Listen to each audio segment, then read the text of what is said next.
কয়েক লক্ষ OBC card বাতিল করেছে কলকাতা হাইকোর্ট। আর এবার আগুনে ঘি ঢালল কেন্দ্রীয় সরকার। এবার একসঙ্গে ৩৫টি ওবিসি সম্প্রদায়কে বহিষ্কার করা হলো ওবিসি তালিকা থেকে। অর্থাৎ এই সম্প্রদায়ের প্রার্থীরা আর কোনো দিনই ওবিসির সুযোগ সুবিধা পাবেন না।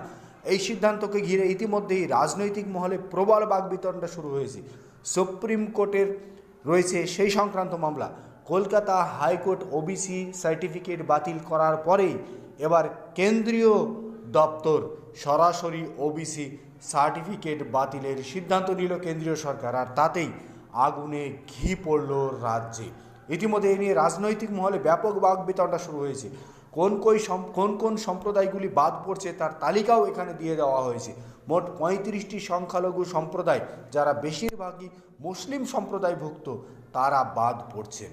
তাদের মধ্যে চুড়িহার, কালওয়ার, নিকারি মুসলিম, মহলদার মুসলিম, ডোকরে মুসলিম, বাসনি, আবদাল, কান, তুতিয়া, গায়েন, বেন্দার, খোট্টা, মুসলিম সর্দার, মুসলিম কালান্দার, মুসলিম লস্কর ছাড়াও আরও 20টি সম্প্রদায়কে কেন্দ্রীয় সরকার ওবিসি তালিকা থেকে বাদ দিল।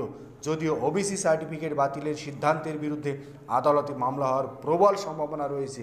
পশ্চিমবঙ্গ সরকারের তরফে কেন্দ্রের এই সিদ্ধান্তের বিরোধিতা করে আইনি প্রস্তুতি নেওয়া শুরু হচ্ছে।